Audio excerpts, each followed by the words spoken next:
How about that, Stuart Robert? There's a great question to kick off our discussion from Andrew, who makes a good point. If the Prime Minister thought he was going to win, he would have called an election to be held before the end of the year. That's not happening, as we know. No, not at all. Andrew Clennell, bless him, doesn't make a good point at all on this one. The Prime Minister has always said he's gone full term. He's always made that point. Full term is May. He's never indicated that he would seek to go early. He's always stated the Australian people expect their governments to go long term.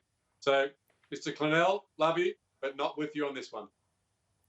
You're in quarantine. I'll get to that in a moment because it's an interesting backstory to the whole situation in Queensland right now, as Premier Palaszczuk says masks aren't required anywhere at 80% first dose. But we'll get to that in a moment. I want to ask you about the electric vehicles because, as we heard there in Andrew's report and Andrea's package, you've got a situation where it's pretty clear what the Prime Minister said last time. You know, ruin the weekend, all that sort of rhetoric. It's not going to be able to tow your boat, that sort of stuff.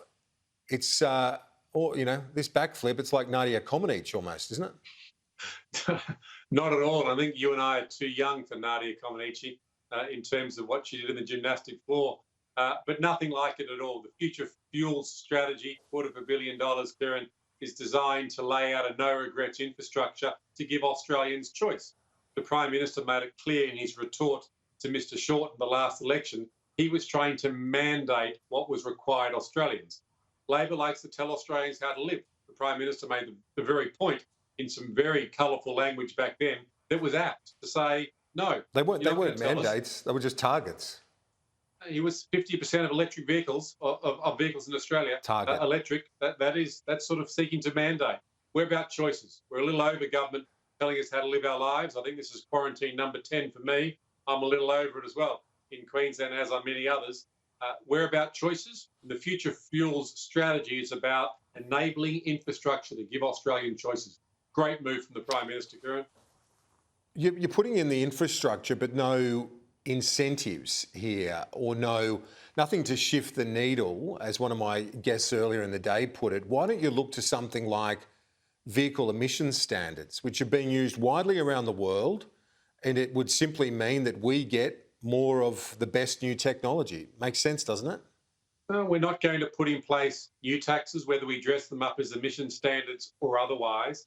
The whole point of a future fuel strategy is to look at electrifying commercial vehicles, provide opportunity for long haul, charging stations for Australians. Australians don't need incentives to take up technology. We're one of the leading tech countries in the world. Our take-up of handheld mobile phones didn't need any incentives for that, and yet the penetration is one of the highest in the world. Same thing when it comes to a range of other tech standards. You say it's a new tax, but Minister, we already have emissions standards in cars. All I'm saying is, why not bring it up to speed with what you're seeing internationally with our big trading partners?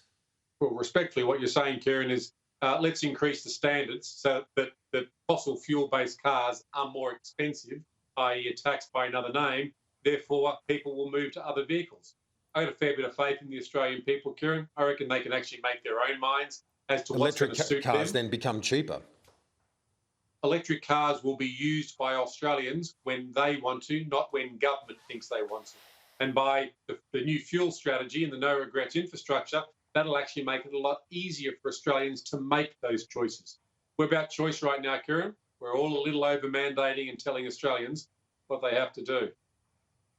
But do we risk becoming a dumping ground for some of those heavy emitting vehicles? We know that there's a lot of, most of the big manufacturers are saying that they're not going to be making, traditional combustion engine vehicles beyond 2030, some beyond 2025.